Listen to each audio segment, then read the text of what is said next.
मनापासून अभिनंदन करतो. प्रदीप ढवळ, अरुंधती, भालेराव आणि ज्यांनी ज्यांनी या पुस्तकाला सहकार्य केलं त्यांचं मनापासून अभिनंदन करतो. फक्त एवढंच सांगतो की योद्धा कर्मयोगी हे पुस्तक लिहिण्या एवढं मी काय मोठा नाही आहे, परंतु मी एक कार्यकर्ता म्हणून काम केलेलं आहे आणि खरं म्हणजे माझ्या कामाचं किंवा संघर्षाचं उदात्तीकरण व्हावं असं माझ्या मनामध्ये कधी नव्हतं, कधी नाही. आणि मी पूर्वी देखील या पुस्तक प्रकाशनाला खरं म्हणजे नकार दिला होता आणि त्याला 2 वर्ष झाले हे पुस्तक प्रकाशित होईल. शेवटी या सर्व कार्यकर्त्यांच्या आग्रहापोटी आज हा प्रकाशन सोहळा झालाय. महामहिम राज्यपाल महोदय, आमचे दोन्ही उपमुख्यमंत्री, सर्व मंत्रिमंडळातले सहकारी, आमदार, खासदार सर्वजण उपस्थित होते आणि खरं म्हणजे हा कार्यक्रम ठाण्यात झाला याचा मला विशेष आनंद आहे. कारण धर्मवीर आनंद दिघे साहेब माझ्या सुखदुःखामध्ये संघर्षाच्या काळात माझ्या पाठीशी उभे राहिले, म्हणून हा एकनाथ शिंदे आज मुख्यमंत्र्याच्या रूपाने या जनतेच्या समोर उभा आहे आणि आपल्या समोर उभा आहे. आणि म्हणून बाळासाहेबांचे आणि धर्मवीर आनंद दिघे साहेबांची शिकवण आणि त्यांचे विचार 80% समाजकारण 20% राजकारण जे करायचं ते जनतेसाठी, या पदाचा मुख्यमंत्री पदाचा उपयोग त्याचा वापर सर्वसामान्य माणसाच्या हितासाठी झाला पाहिजे, या राज्याच्या विकासासाठी झाला पाहिजे. आणि म्हणून या राज्यामध्ये विकास आणि कल्याणकारी योजना आम्ही सुरू केल्यात याचं मला समाधान आहे, मला त्याचा आनंद आहे.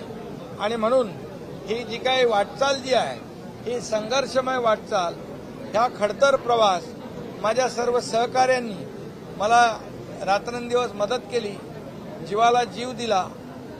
म्हणजे मी भाषणात देखील म्हणालो, त्यांची 100% निष्ठा आणि 200% विश्वास हा माझ्यावर त्यांनी दाखवल्यामुळेच मी आजपर्यंत इथपर्यंत प्रवास करू शकतो, याचं मला समाधान आहे. आणि मी सर्वसामान्य जनतेचा मुख्यमंत्री हे जे लोकांना वाटतंय हा आपल्यातला मुख्यमंत्री आहे, सर्वसामान्य कुटुंबातला मुख्यमंत्री आहे, हा शेतकऱ्याचा मुलगा आहे, याचा मला विशेष आनंद आहे. आणि त्यामुळे या पुस्तकामध्ये माझ्या जीवनातले अनेक प्रसंग दाखवलेत. ते संघर्षाचे आहेत, सुखाचे आहेत, दुःखाचे आहेत. आणि या सर्व या पुस्तकामुळे जे काही माझ्या देखील डोळ्यासमोर पूर्ण माझी ही वाटचाल या पुस्तकाच्या रूपाने आलेली आहे. नक्कीच हे पुस्तक जे आहे हे माझे कार्यकर्ते, माझ्यावर प्रेम करणारे माझे सहकारी या सगळ्यांनाच हे पुस्तक आवडेल. कारण प्रदीप ढवळ आणि अरुंधती भालेराव आणि ग्रंथाली या सर्वांनी, आणि विशेष म्हणजे पद्मश्री मधु मंगेश कर्णिक यांनी देखील त्यांच्यामध्ये देखील त्यांचं योगदान आहे. आणि म्हणून ज्यांचं योगदान या पुस्तकामध्ये आहे त्या सगळ्यांचं मी मनापासून अभिनंदन करतो, त्यांना शुभेच्छा देतो. या पुस्तकादरम्यान आईंचा जो एक आवाज ऐकलात आणि आपले डोळे पाणावलेले पाहिले होते, काय सांगाल, काय नेमकी आठवण वाटते? खरं म्हणजे आई वडिलांचा आशीर्वाद असतो प्रत्येकाच्या पाठीमागे. आणि माझी आई म्हणायची नेहमी की काम करत राहा, कष्ट आणि प्रामाणिकपणा सोडू नको आणि खऱ्या अर्थाने यशाने हुरळून जाऊ नको आणि अपयशाने खचून जाऊ नको. ते मी आजपर्यंत माझ्या जीवनामध्ये आचरणात आणतो. मला कुठलंही यश मिळालं तरी सुद्धा मी एक पेशन्स ठेवतो आणि अपयश आलं तरी सुद्धा मी खचून जात नाही. आणि माझी सगळ्यांनाच अशीच विनंती असते की आपण कुठल्याही फळाची अपेक्षा न करता मला काहीतरी मिळेल म्हणून आपण काम करायचं, हे कदापि करता कामा नये.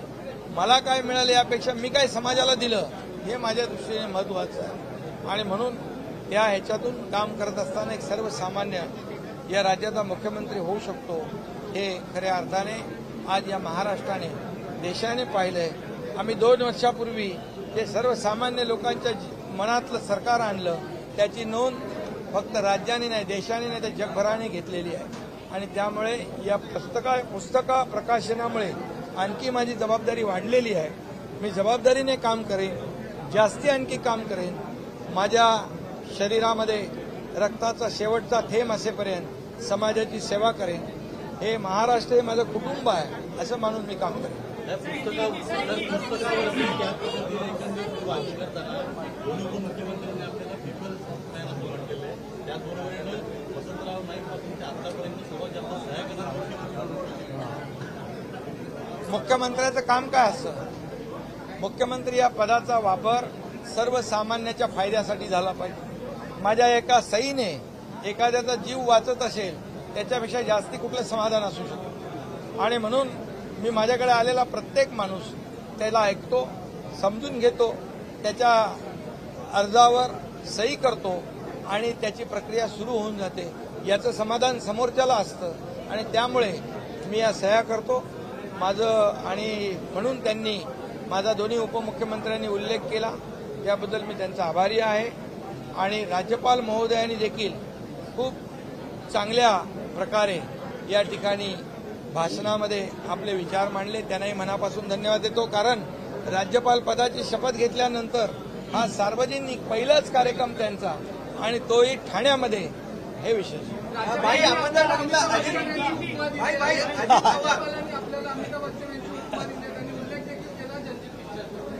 हा त्यांचा मोठेपणा आहे. हा राज्यपाल महोदयांचा मोठेपणा आहे. मी कितीही काम केलं तरी मी कार्यकर्ता म्हणूनच काम करतो. मुख्यमंत्री असलो म्हणजे माझी व्याख्या आहे, सीएम मीन्स चीफ मिनिस्टर सगळे म्हणतात, पण मी म्हणतो CM means common man. Ajit पवारांनी आज जोरदार फटकेबाजी केली भाषणात. मिस्किल फटकेबाजी होती, पण कुठतरी ते हास्यास्पद खंत आहे का? नाही. अतिशय खेळीमेळीच्या वातावरणामध्ये या पुस्तकाचं प्रकाशन झालं. आम्ही टीम म्हणून काम करतोय.